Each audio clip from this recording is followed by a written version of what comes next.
Assalamualaikum warahmatullahi wabarakatuh. Perkenalkan, nama saya Intan Dwi Yuliana dari kelas 11 OTKP 2. Di sini saya akan menjelaskan tentang yang pertama, kebijakan pengelolaan keuangan, yang kedua ada sumber keuangan, dan yang ketiga ada perencanaan pengelolaan keuangan, ada juga fungsi pengelolaan keuangan serta evaluasi dan analisis perencanaan keuangan. Yang pertama tadi ada kebijakan pengelolaan keuangan. Apa itu kebijakan? Kebijakan adalah suatu tindakan yang memiliki tujuan tertentu yang diikuti dan dilaksanakan untuk memecahkan masalah tertentu. Dan pengelolaan keuangan itu apa sih? Pengelolaan keuangan itu adalah suatu tindakan atau kegiatan mengelola keuangan dan paham sistem dalam mengelola keuangan tersebut. Nah, kalau digabungkan akan menjadi kebijakan pengelolaan keuangan adalah bentuk kebijakan yang dilaksanakan oleh pelaku usaha atau kelompok bisnis untuk melakukan pengelolaan sumber dana. Dan yang kedua ada sumber keuangan. Sumber keuangan itu dari mana sih? Ada 3 sumber, yaitu dari pemerintah, terus bantuan, dan milik perorangan. Yang pertama ada dari pemerintah. Sumber dana dari pemerintah itu diperoleh dari negara atau pemerintah. Kalau sumber dana dari bantuan itu ya diperoleh dari masyarakat atau bantuan pemerintah atau LN. Nah, selanjutnya sumber keuangan juga ada yang dari pemilik perorangan, yaitu dari perorangan atau para pemilik dan orang lain.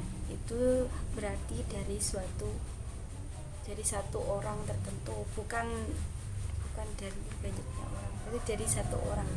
Itu termasuk dalam sumber keuangan milik perorangan. Dan yang ketiga ada perencanaan pengelolaan keuangan. Apa sih perencanaan pengelolaan keuangan itu? Perencanaan pengelolaan keuangan adalah suatu panduan atau pedoman yang disusun perusahaan guna meraih pencapaian tujuan dan membantu peningkatan nilai perusahaan suatu organisasi atau badan usaha. Jadi perencanaan pengelolaan keuangan itu adalah rencana agar perusahaan tersebut mencapai tujuan yang mereka inginkan. Dan selanjutnya juga ada langkah perencanaan keuangan. Apa aja sih langkah-langkahnya? Yang pertama ada penentuan tujuan yang tepat. Kalau kita nggak menentukan tujuannya, ya susah gitu kan, kita mau mencapai apa gitu. Jadi kita harus menetapkan tujuan yang tepat, yang benar-benar tepat. Dan yang kedua, berusaha mengkomunikasikannya dengan pihak yang terkait. Kalau pihak-pihak dalam perencanaan keuangan itu juga harus tahu gitu tentang tujuan itu dan tentang perencanaan itu apa. Itu harus tahu, dan sesama pihak terkait juga harus berkomunikasi. Nah, yang ketiga adanya kepastian dalam pelaksanaan. Kalau enggak pasti ya susah untuk mencapai tujuannya gitu kan. Nah, yang keempat adanya pengevaluasian. Yang kelima adanya pengumpulan dan penetapan, dan yang keenam adanya pengembangan sebuah perencanaan. Perencanaan juga harus dikembangkan. Masa itu aja kan. Kalau udah ada tujuan ini dan perencanaannya ini, rencana itu akan dikembangkan agar lebih efektif untuk mencapai tujuan tersebut. Nah, yang ke-7 adanya pemeriksaan kebenaran, karena kalau nggak benar ya susah gitu. Nah, nomor 8 ada perlu peninjauan kembali. Nah, sudah, itulah langkah perencanaan keuangan, ada 8. Dan selanjutnya ada fungsi pengelolaan keuangan. Fungsi pengelolaan keuangan itu yang pertama ada pengoptimalan berbagai perencanaan kegiatan yang akan dilakukan. Yang kedua ada meminimalisasi terjadinya pembengkakan pengeluaran dana. Dan selanjutnya yang ketiga berarti adanya ketersediaan dana yang tepat atau yang cukup. Dan yang keempat adanya pemisahan tiap-tiap otoritas dalam pengelolaan keuangan.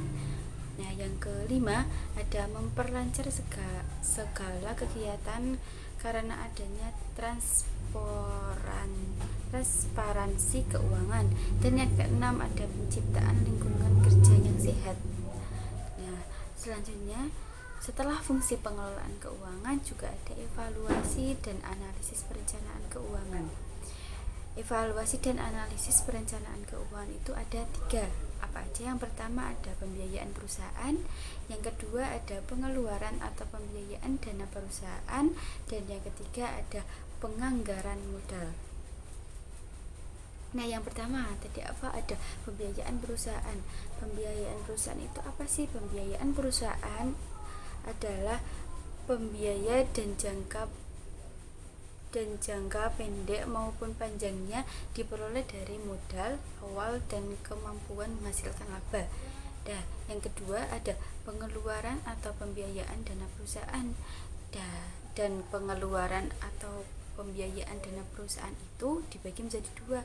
Apa aja? Yang pertama ada pendanaan jangka pendek, dan yang kedua ada pendanaan jangka panjang. Yang pertama dulu kita bahas, yaitu pendanaan jangka pendek. Sumber dana dari jangka pendek itu apa aja sih? Sumber dana dari pendanaan jangka pendek itu yang pertama ada utang dagang, dan yang kedua ada pinjaman bank dengan jaminan, dan yang ketiga ada pinjaman jangka pendek tanpa jaminan. Yang tadi kan dengan jaminan, dan yang ini tanpa jaminan tapi sama-sama peminjamannya jangka pendek. Dan selanjutnya ada letter of credit, terus ada commercial paper, terus ada factoring. Nah, itu adalah sumber dana jangka pendek. Dan ada yang kedua yaitu pendanaan jangka panjang. Pendanaan jangka pendek cuma ada 2. Apa aja? Yang pertama pembiayaan melalui utang, meliputi utang jangka panjang dan obligasi perusahaan. Dan yang kedua apa? Yang kedua adalah pembiayaan dengan modal sendiri, meliputi saham biasa dan laba ditahan. Nah, kan tadi yang pertama di dalam evaluasi dan analisis perencanaan keuangan kan ada pembiayaan perusahaan, terus pengeluaran atau pembiayaan dana perusahaan, dan sekarang yang ketiga ada penganggaran modal. Apa sih penganggaran modal? Penganggaran modal adalah penganggaran modal yang digunakan untuk melakukan tindakan perencanaan dan pembelanjaan pengeluaran modal itu. Nah, saya cuma bisa menjelaskan sampai situ saja, dan kalau ada kata-kata yang salah mohon dimaafkan. Wassalamualaikum warahmatullahi wabarakatuh.